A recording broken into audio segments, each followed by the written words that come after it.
excited for this opportunity, but this may also be on your mind. How are you going to fund your study abroad experience? If you file FAFSA, the free application for federal student aid, the aid you receive can be applied to the cost of your stay abroad.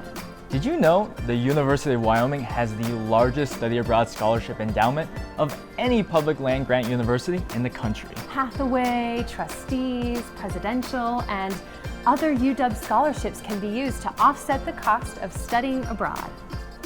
You might want to ask IPO about some of their scholarships. They get most of their funding through private donations like the Dick and Lynn Cheney Endowment.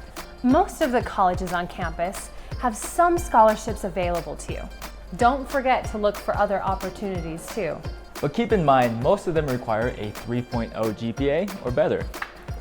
With a little bit of research on your part, you can reduce the cost of studying abroad into an affordable package.